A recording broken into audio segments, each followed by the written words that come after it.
reka nongere ngusuhuze kandi nkwifuriza ibihe byiza wowe ukurikira ibiganiro byo kuri Juri TV wamaze gukora subscribe. Niba utarakora subscribe please do subscribe cyangwa se s'abonner mu gifaransa. Ntibagirwe kanda kukazogera kugira ngo ujye uhora updated igihe cyose twaploadinze video nshyashya. Dufite umutumirwa rero imbere ya kamera ya Juri TV. Turakwakiriye tuguhaye ikaze. Mwakoze. Watangira twibwira? Amazina nitwa Mutokambare Methode. Niyo mazina nizwe n'ababyeyi. Tumva ari ibyo ngibyo. Niyo mazina yiswe n'ababyeyi? Yego. Ayo utiswe n'ababyeyi?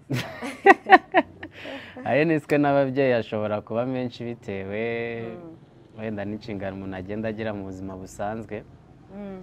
Nta risirino ufite se? Nta nickname? Agasirino se? Ka nickname ntako. Ntako. Ariko abantu benshi bakunda kunyita Methode. Nandi wenda turi bwagarukeho uko tugenda tuganira. Muri make bivuze ngo ufite amazina menshi. Oya. Mbo ariko umuntu ashobora kugira amazina menshi bitewe n'inshingano. Hanyuma se Methode, twibwire nyine uri muntu ki? Ya.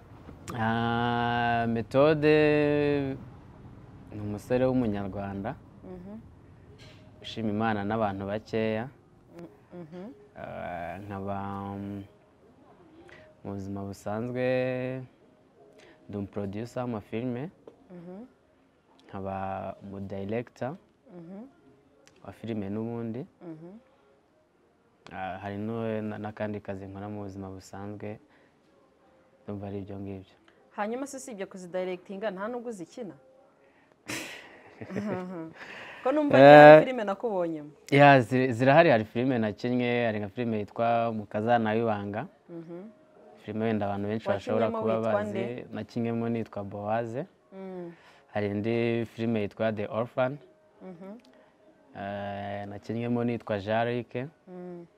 Hari n'izindi wenda navuga zitigeze ziba famous, ariko izo ngizo nizo navuga zizwi cyane. Bivuze ngo umaze kuba umunyamwuga muri filime nyarwanda?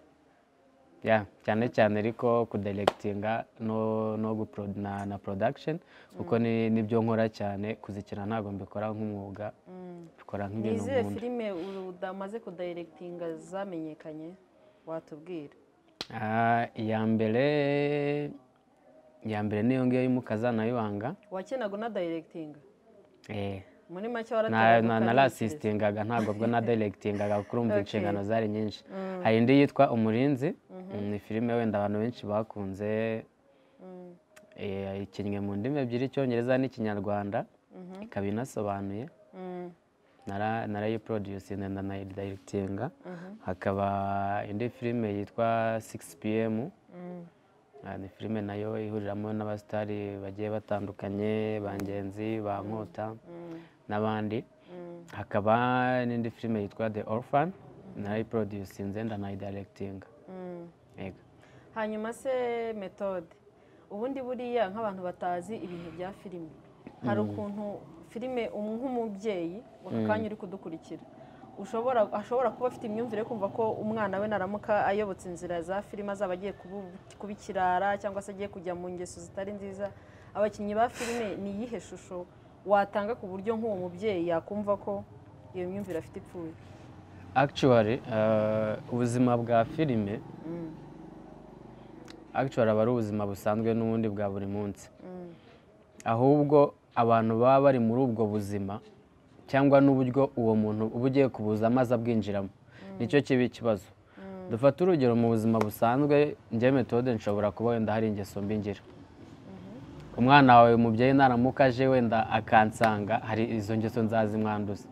So no muri industry ya filime rero hari abantu basebya uno mwuga, baba bahari benshi. Usanga nyine baba bafite iyo mico itari myiza, wenda abana bajyamo bikagenda gute. Ariko navuga yuko industry ya filime ni uruganda rumaze gutera imbere. Abantu benshi barurimo bakora kinyamwuga. Ntago rero umwana ntago yakohereza umwana we mu gukina filime yumva afite impungenge, cyane yuko n'umwana aba yohereje nawe aba afite ubwenge, aba agomba kwihitiramo ikibi n'ikiza. Bivuze ngo filime ni akazi ushobora kuburisha abantu kuba bajyamo, ni akazi muri rusange? actually akazi kose buryo iyo kabonetse akazi kose akariko kose iyo kabonetse ukagakora gashobora kugutunga kandi kakakubeshaho ariko tutibagirwa yuko tugenda n'urugero urangije kwiga construction nutabona abantu bubakira inzu se ubwo ngubwo uzavuga yuko se ufite akazi kimwe na filime rero nshobora kuza nkakina filime imwe nkamenyekana ejo abandi bakankenera abandi bakankenera abandi bakankenera nk'ubari nk'abantu tuzi batajya babura muri filime usanga amafilime hafi ya yose bayarimo abo ngabo n'akazi kabatunze kabateje imbere bafite byinshi bigejejeho bitewe n'ako kazi bakoze ariko bitavuze yuko umuntu nanone ashobora kuza agakina wenda muri filime imwe ugasanga ntago wenda yigaragaje neza cyangwa se ntabwo abikikoze neza ugasanga buzi izindi filime akinamo. Kugira ngo umuntu akine filime se ubundi bisaba iki? Kugira ngo umuntu akine filime se bisaba iki? Icya mbere ugomba kuba ubyumvamo, icya kabiri ukaba ubishaka, icya gatatu ukaba unabizi. Nta yindi talent bisaba? Talent nyine ni ukuba just ubizi ubyiyumvamo hari n'ibintu nakunda kuko industry ya filime ni industry isaba kwihangana.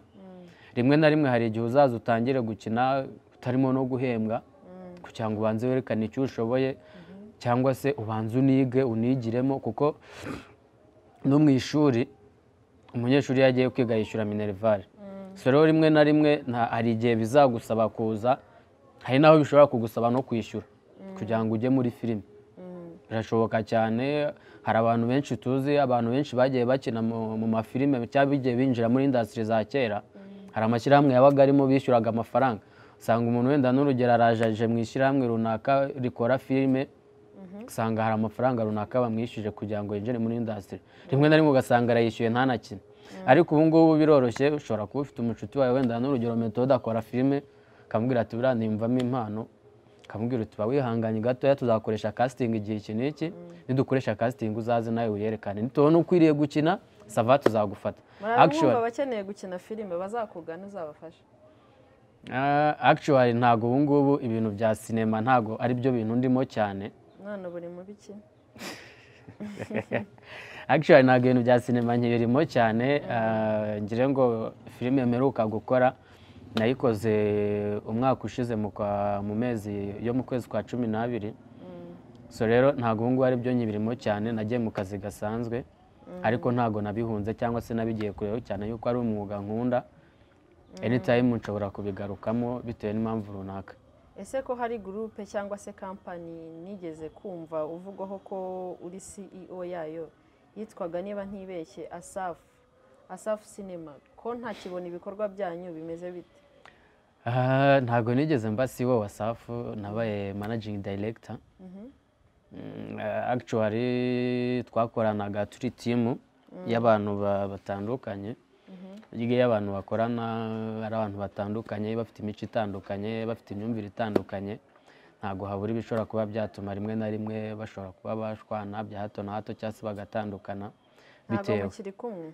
Ntago tukiri kumwe, agiye gushira hafi ngira ngo. Ibanga se watubwira icyo mwapfuye?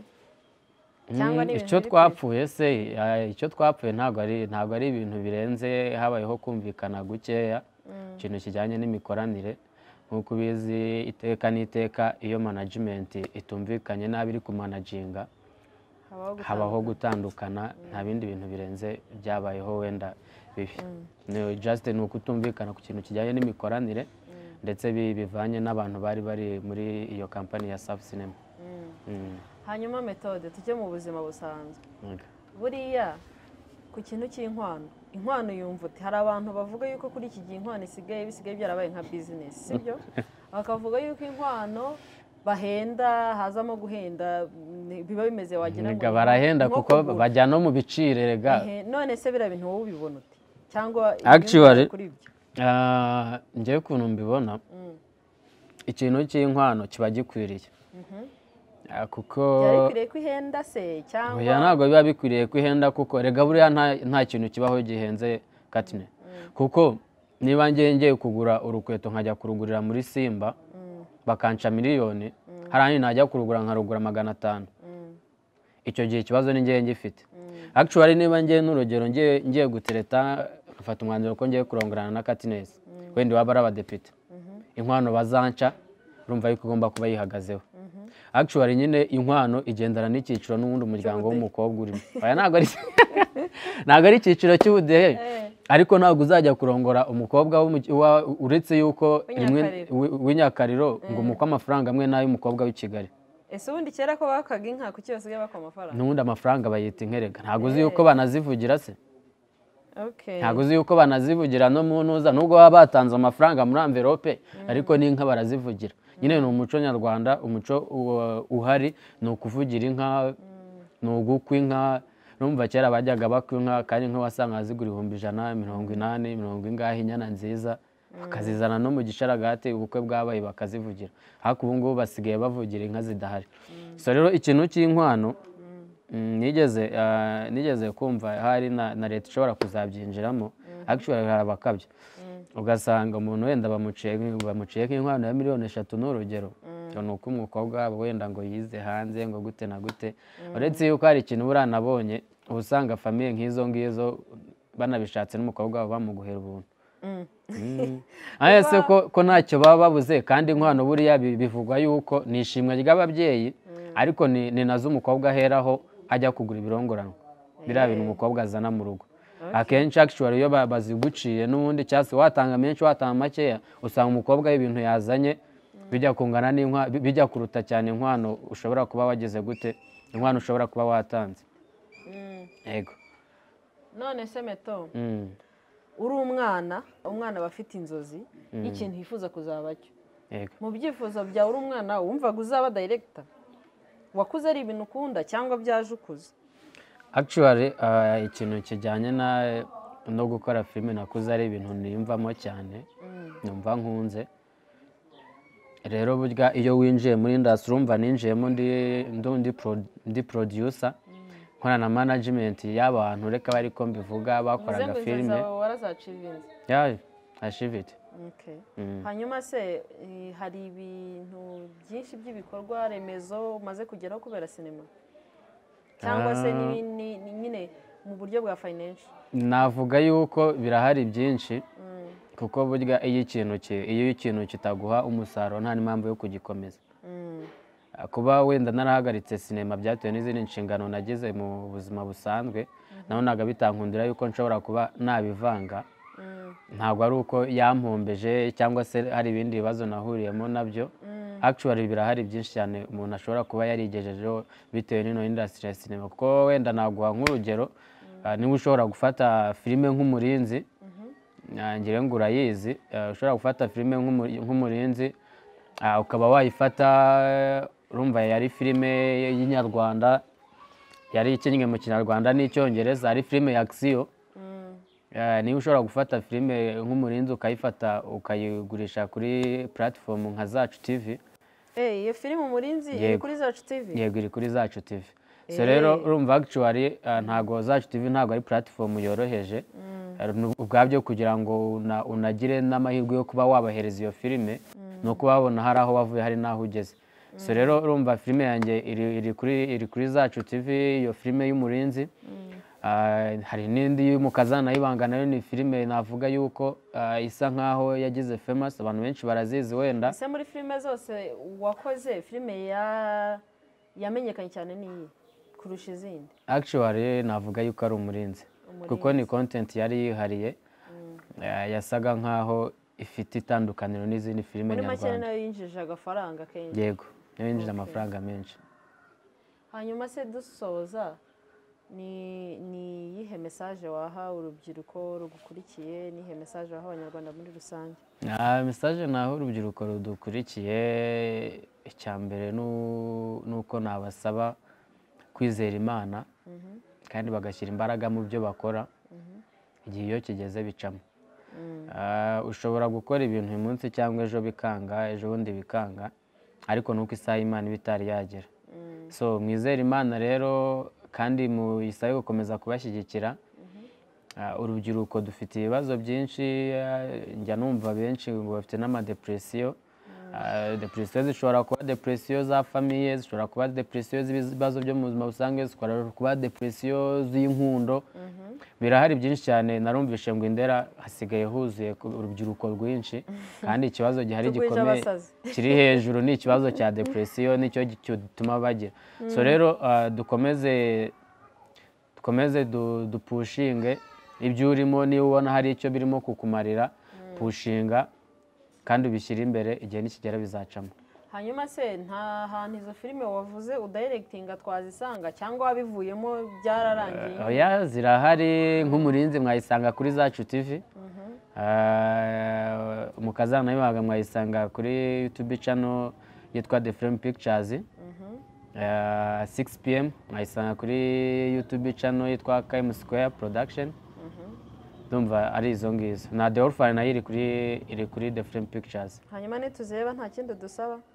Nimuzireba mukore subscribe nta kibazo. Okay. Wakoze rero kuba witabiriye. Njye wari uri kukuganiriza, ndi Katness, nakagaruka. Ciao.